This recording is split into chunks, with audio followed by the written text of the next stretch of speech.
हमारे यहाँ जितनी सुख की सामग्रियाँ हैं सब बंध का कारण बनती है कि नहीं? और ऐसा भी नहीं है कि पुण्य बांधती हूँ। घर के अंदर चाबी का स्टैंड मिल जाएगा। सबके घर के अंदर माला का स्टैंड देखा है कभी? नहीं देखा होगा। एक भी माला का स्टैंड नहीं है तुम्हारे घर के अंदर। महाराज आ गए तो मंदिर के पटे उठा करके घर ले गए चौके लगाने के लिए। कभी ये नहीं सोचा कि कोई साधु, कोई साध्वी अगर हमारे घर के अंदर आई और बीमार पड़ गई तो उसके लिए एक तखत ऐसा भी रखो कि जिसमें उस साध्वी या साधु को बैठा सके। कल को तुमको भी संलेखना लेनी हो तो क्या डबल बेड का बिस्तर हटा करके उसी प्लाई में बैठा करके तुम्हारी संलेखना कराएंगे? एक लकड़ी का तखत तो हो जिसको आप देख करके ये कह सको कि ये मेरी साधना का चिन्ह है, मेरे जीवन में इसका भी उपयोग करना है। उपयोग करो। अष्टमी के दिन बिस्तर का त्याग है, चटाई में उसी तखत में सो करके देख लेंगे, सादा सो करके देख लेंगे। तो हो सकता है वो एक तखत, वो एक पाटा आपके पुण्य बंधन में भी निमित्त बनता। लेकिन आज तक आपके घर के अंदर ऐसा कुछ भी नहीं होगा, जहां तक मैं समझता हूं, और मैं हमेशा सही समझता हूं।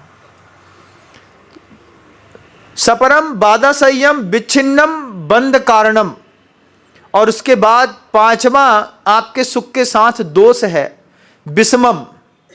एक समय आने के बाद वो विष के रूप में परिणत हो जाता है। उसके बाद वही चीजें सुख के कारण दुख के बनने लगती हैं। कितना भी अच्छा मेकअप लगा लो, लेकिन अगर रात को धो करके नहीं सोए तो जो ओरिजिनल स्किन है वो खराब हो जाएगी। जैसे ही वो मेकअप उतरता है तो एकदम से ऐसा लगता है जैसे किसी ने चश्मा लगा करके कुछ दिखाया था, अब कुछ दिखा दिया। इतने लोग ऐसे होंगे, मोबाइल में जब वीडियो कॉल्स में बात करते होंगे तो 100% ब्यूटी ऐप लगा करके फिर बात करते हैं। भगवान किसी ने अगर कांच में भी हमारी सूरत ओरिजिनल देख ली तो वो थू थू थू थू थू थू करेगा। इसलिए लोग समझते हैं, मोबाइल चलाने वाले भी, बनाने वाले भी समझते हैं आदमी के अंदर की टेंडेंसी क्या है। तो जैसे वीडियो कॉल होता है सबसे पहले आपको एक ऑप्शन दे देते हैं, अपनी ब्यूटी ऐप लगा लीजिए। कितना सुंदर दिखना चाहते हैं पड़ोसी को, जितना सुंदर दिखना चाहते उतना। कुछ लोग 5%, कुछ लोग 10%। सुंदर व्यक्ति अगर ब्यूटी ऐप लगाएगा तो ब्यूटी ऐप में जाकर के उसका ब्लर हो जाएगा। लेकिन अगर आप कुरूप हैं तो वो 100% तक आपको सही कर सकता है। क्या हो गया? विषमम। आपका सौंदर्य अब आपके लिए भी विषय रूप, विष रूप में दिखने लगा, उल्टा हो गया। ये आपके सुख की परिभाषा है। फिर आचार्य कहते हैं, गुरुदेव कितने महान हैं। गुरुदेव कहते हैं सुख के साधन कभी विकास के साधन नहीं हो सकते। तुम्हारे घर के अंदर जितने भी साधन हैं वे सारे के सारे साधन सुख के हैं, लेकिन तुम्हारे विकास के नहीं है। विकास का साधन क्या? तो आचार्य कहते हैं उस प्रभु की जब हम पूजा करते हैं, प्रभु अलौकिक हैं, ये कोई बड़ी बात नहीं है। लेकिन प्रभु की पूजा करते करते हम अलौकिक हो जाएं, ये बहुत बड़ी बात है। आप अलौकिक नहीं हो पाए, भगवान तो अलौकिक हो गए, कोई बड़ी बात नहीं थी। उनकी नामकरण प्रकृतियां ऐसी थी, उन्होंने पुरुषार्थ किया, सिद्धालय में जाकर के बैठ गए। लेकिन हम उनके सिर पर शिरोधारा करने के बाद, पूजा करने के बाद भी सोचो, जिसके मुख में गुटखा भी फंसा रहता हो, कभी कभार ऐसा होता होगा कि शांति धारा करते वक्त एक आध फंसे हुए दांत में से दाना गुटके का निकल करके मुंह में भी आ जाता होगा। अरे इसी समय आ गया अचानक। तो क्या है, आपके जीवन शैली में कहते हैं कि आप लौकिक हैं, भगवान अलौकिक है।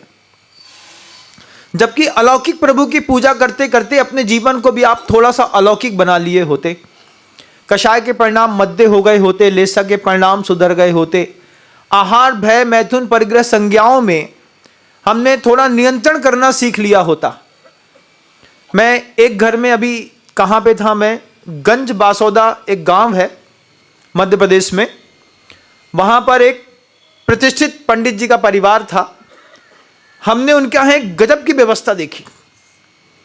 हमने उनके यहाँ घर के अंदर मंदिर की घंटी लगी देखी। हमने उनसे कहा कि घर के अंदर मंदिर की घंटी का क्या काम है? उन्होंने कहा महाराज ये हमारा घर है। वो जो उस घर की महिला थी, उस महिला की 5 प्रतिमा के व्रत थे। 5 प्रतिमा के व्रत थे। बोले महाराज शादी से पहले मेरी 2 प्रतिमा के व्रत थे।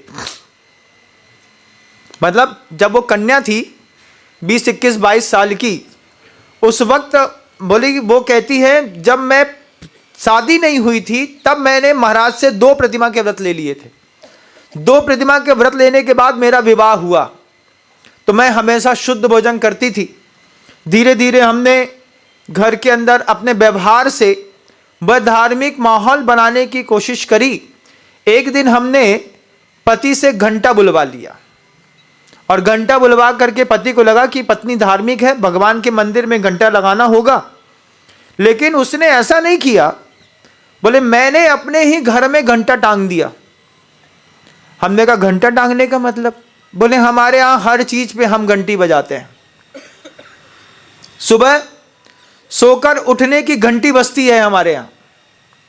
जब मंदिर के घंटे की आवाज आपको आपके घर के अंदर आने लगे, आपने कभी जीवन में प्रयोग भी नहीं किया होगा, एक बार करके देखिएगा। आपके मंदिर की घंटे की जो आवाज है, अगर आपका घर है, आपके घर में एक घंटा टांगिए। घंटे टांग करके सुबह सुबह महिला का दायित्व है। ठंडी का सीजन है, ठंडी चल रही है, सुबह उठने का समय फिक्स है 6:30 बजे उठना है। 6:30 बजे उसने घर के अंदर घंटी बजाई। देवरानी से लेकर, जेठानी से लेकर के, ताऊ से लेकर के, ससुर से लेकर के, सास से लेकर के, बच्चों से लेकर के, गाय बैल तक सब 6:30 बजे उठेंगे, मतलब उठेंगे। तो उसने कहा कि हमारे यहां सोने के उठने की घंटी बजती है, हमारे घर के अंदर भोजन की घंटी बजती है, हमारे घर के अंदर दोपहर के प्रतिक्रमण की घंटी बजती है। हमारे घर के अंदर, हमने कहा घर के अंदर प्रतिक्रमण? बोले रोज होता है। 9 के 9 परिवार के सदस्य हैं, और 9 के 9 परिवार के सदस्य एक साथ मिलकर के प्रतिक्रमण करते हैं। स्त्री चाहे तो क्या कमाल नहीं कर सकती। अगर आपको मेरी वीडियो अच्छी लगती है तो प्लीज़ मेरे चैनल को लाइक करें, शेयर करें और सब्सक्राइब करें। Thank you.